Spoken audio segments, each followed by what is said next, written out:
இவ்வளவு இந்திய திணிக்கக்கூடிய பிஜேபி அரசுக்கு தமிழ்நாட்டினுடைய பிஜேபி தலைவர் நயினா நாகேந்திரன் ஒரு கேள்வி கேட்கின்ற உத்தரப்பிரதேசத்திற்கு பட்ஜெட்ல 19,000 கோடி ரூபாய் ஒதுக்கின மோடி சர்க்கார், பீகாருக்கு 10,000 கோடி ரூபாய் ஒதுக்கின மோடி சர்க்கார், மத்திய பிரதேசத்திற்கு 15,000 கோடி ரூபாய் ஒதுக்கிய மோடி சர்க்கார் பெருத்த லாபத்தை ரயில்வேக்கு கொடுக்கக்கூடிய தமிழ்நாட்டிற்கு வெறும் 6,700 கோடி ரூபாய் மட்டும்தான் ஒதுக்கி இருக்கிறார். வெறும் 6,700 கோடி. யூபிக்கு 19,000 கோடி. அங்க பாதி பேர் டிக்கெட் எடுக்கிறது இல்ல.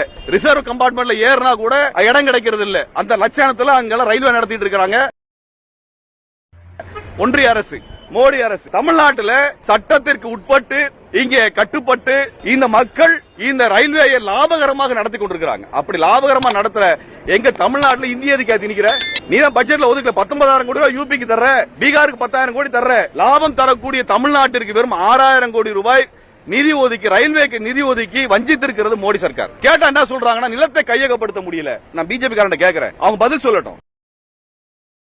நிதியமைச்சர் கேட்கிறேன், தமிழ்நாட்டில் நிலத்தை கையகப்படுத்த முடியாமல் இருக்கின்ற காரணத்தினால தான் நிதியை ஒதுக்கலன்றீங்க. நேஷனல் ஹைவேஸ்க்கு நிலத்தை புடுங்குறீங்கல்ல, தேசிய நெடுஞ்சாலைக்கு நிலத்தை புடுங்குறீங்கல்ல, விவசாயிகள்ட்ட மிரட்டி நிலத்தை புடுங்குறாங்கல்ல, அங்க புடுங்க முடியும் உங்களால, அங்க வேலை செய்யக்கூடிய உங்களால ரயில்வேக்கு நிலத்தை எடுப்பதுல என்ன பிரச்சனை? காரணம் நெடுஞ்சாலை துறையில நிலத்தை புடுங்கி டோல்கேட் போட்டு வடநாட்டா நல்லா சம்பாதிக்க முடியும், கொள்ளையடிக்க முடியும். ஆனா ரயில் நிலையத்திற்கு தேவைப்படுகின்ற நிலத்தை எடுத்தா அது இந்த மக்களுக்கு பயனுள்ளதா போகும், தமிழ்நாட்டின் பொருளாதார வளர்ச்சிக்கு பயனுள்ளதா போகும். அதனாலதான் பண்ண மாட்டேங்கிறாங்க, அதனாலதான் பண்றது இல்ல. அப்ப இந்த பிஜேபி அரசினுடைய சதி தமிழ்நாட்டுக்கு எதிராக இருக்கிறது. தமிழ்நாட்டின் மீது ஒரு பொருளாதார தடையை கொண்டு வந்திருக்கிறது மோடி சர்க்கார். வேற நாட்டு மேல பொருளாதார தடையை கொண்டு வருவது போல தமிழ்நாட்டின் மேல ஒரு பொருளாதார தடையை வெட்கம் இல்லாமல் கொண்டு வந்துட்டு இப்ப இந்திய திணிச்சிருக்கிறாங்க. இந்திக்கு எதிரான போராட்டம் நிச்சயமாக கூர்மை பெறும். நீ பட்ஜெட்டே ஒதுக்கல, இந்த பிரச்சனையை வருகின்ற தேர்தலில் அனைத்து மக்களும் பிஜேபி காரன் பார்த்து கேட்பாங்க. பிஜேபிக்கு யாராவது ஓட்டு போடுறாங்கன்னா தமிழ்நாட்டை வஞ்சிப்பதாகத்தான் நாங்க பார்க்க முடியும்.